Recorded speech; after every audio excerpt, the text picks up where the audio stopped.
अलाए पाण खे छा थो भाई ओ साईं असां हथ न ॾियूं तो जहिड़नि खे अलाए पाण खे छा थो भाई ओ साईं असां हथ न ॾियूं तो जहिड़नि खे असां माण्हू आहियूं मौलाई सभु सम्झूं था तुंहिंजी वॾाई असां माण्हू आहियूं मौलाई सभु सम्झूं था तुंहिंजी वॾाई एॾो ठाहो कहिड़ो तूं नाही ओ साईं असां हथ न ॾियूं तो जहिड़नि खे अलाए पाण खे छा थो भाई ओ साईं असां हथ न ॾियूं तो जहिड़नि खे असां माण्हू आहियूं मौलाई सभु सम्झूं था तुंहिंजी वॾाई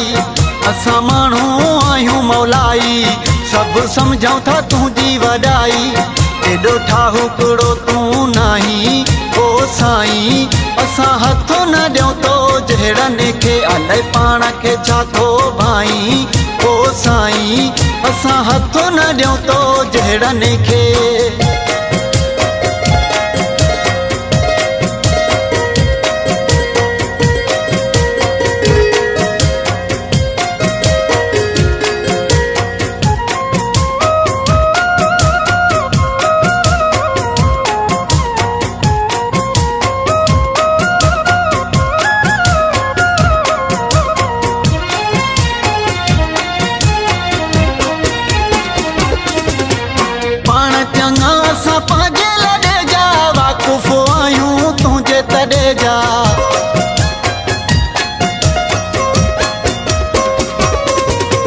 पाण चङा असां पंहिंजे लॾे जा वाक़ुफ़ आहियूं तुंहिंजे तॾे जा पयो कोट लुंडे जा पाई ओ साईं असां हथ न ॾियूं तो जहिड़नि खे अलाए पाण खे छा थो भाई ओ साईं असां हथ न ॾियूं तो जहिड़नि खे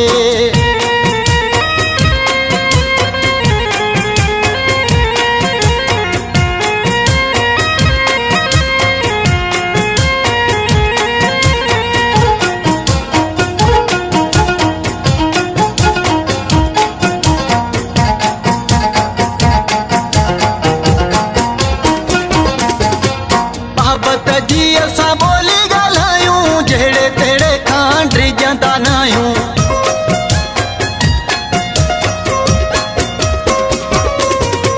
मोहबत जी असां ॿोली ॻाल्हायूं जहिड़े तहिड़े खां डिॼंदा न आहियूं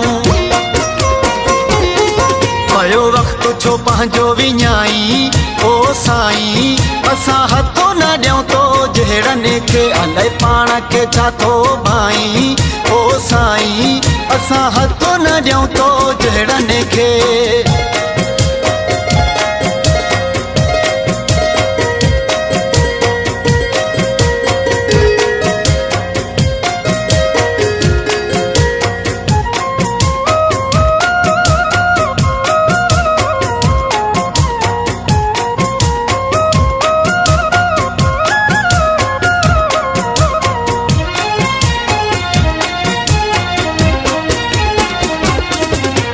पल तोखे आ सच ॿुधाई तोखे नसीहत सम्झ न आई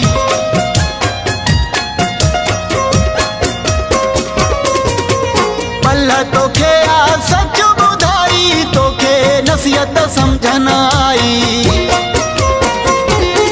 पंहिंजे फूकनि ते लॻो आहीं ओ साईं असां हथ न ॾियूं तो जहिड़नि खे अलाए पाण खे छा थो भाई ओ साईं असां हथ न ॾियूं तो जहिड़नि खे असां माण्हू आहियूं मौलाई सभु सम्झूं था तुंहिंजी वॾाई असां माण्हू आहियूं मौलाई सभु सम्झूं था तुंहिंजी वॾाई